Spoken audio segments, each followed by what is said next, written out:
Today there are interesting updates from the Russian Federation. Here the Russians cheered as oil prices rose due to the war in Iran, hoping to boost their revenue and laugh off Western sanctions.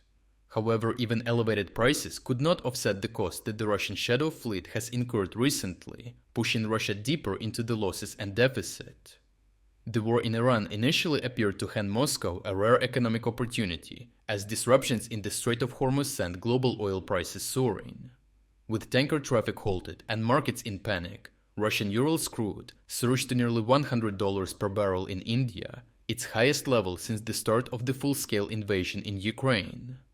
Backed by a temporary US waiver allowing Indian purchases, Russia was suddenly earning up to $150 million per day in additional oil revenue. In the first 12 days, Moscow reportedly gained around $1.9 billion in extra income, with projections suggesting a total windfall of up to $5 billion by the end of March. On paper, it looked like the perfect storm in Russia's favor, geopolitical chaos driving prices up and sanctions briefly loosened at a critical moment. However, this quickly proved deceptive, as the additional billions remain marginal compared to the scale of Russia's wartime expenditures and structural economic losses. Direct military spending has already exceeded $250 billion, while total economic damage since 2022 is estimated at over $1.3 trillion.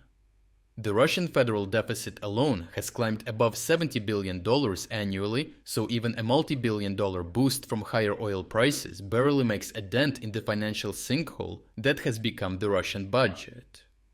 More importantly, these gains are volatile and temporary, depending on external factors. For example, OPEC countries increasing oil production or the Strait of Hormuz opening will delete them in a moment, while the costs imposed on Russia by sanctions and war are constant and escalating. Russia's primary tool to bypass sanctions, the shadow fleet, has itself become a financial burden, costing over $10 billion annually to maintain.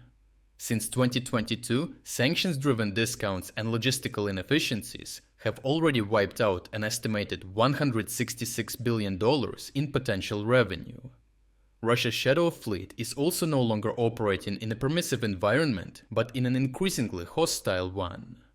Most recently across Europe, enforcement actions are intensifying, and Sweden's detention of the tanker Sea Owl 1 on fraud charges signals a broader trend. Legal pressure is now directly targeting crews and documentation. Immediate Denmark's seizure of a vessel linked to sanctioned trade routes further demonstrates that interdictions are part of a coordinated effort. On top of that, the United Kingdom is openly considering military seizures at sea, while Australia has expanded sanctions to include over 180 additional entities and vessels, tightening the net even further. Each detention or inspection creates cascading delays, and in global shipping, every extra day at sea can cost between $150,000 and $200,000 US, and there are also additional fines, as the Belgian government set at $10.9 million for the Russian shadow fleet tanker it detained. At the same time, physical risks are rising sharply, as reportedly the latest Ukrainian drone strike near Malta left the Russian LNG tanker Arctic Metagas burning and drifting. Damage of this scale not only removes vessels from service, but also imposes massive replacement costs, between $100 and $150 million. Combined with earlier losses and sabotage risks, this creates a compounding financial burden, with shipowners now facing a stark calculation to continue operating under Russian-linked contracts and risk destruction or withdraw entirely. Insurance costs have amplified this crisis to another level, as war risk premiums have surged by 500 to 1000% in some cases, transforming a cost of around $1 million per voyage into as much as $7 million, costing between $5 and $15 per barrel in transport costs.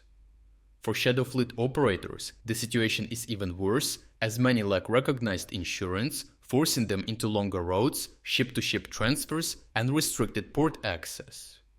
These inefficiencies increase fuel consumption, extend delivery times, and expose vessels to further inspections or attacks. Even compliant carriers now demand higher freight rates to handle Russian oil, nearly doubled in the last month and rising by approximately $5 to $8 million per voyage, widening the discount Moscow must offer buyers, So while global oil prices rise, Russia's net revenue per barrel declines. Initially, Russian analysts celebrated the Iran war as a financial lifeline, expecting high prices to stabilize the budget and offset sanctions pressure.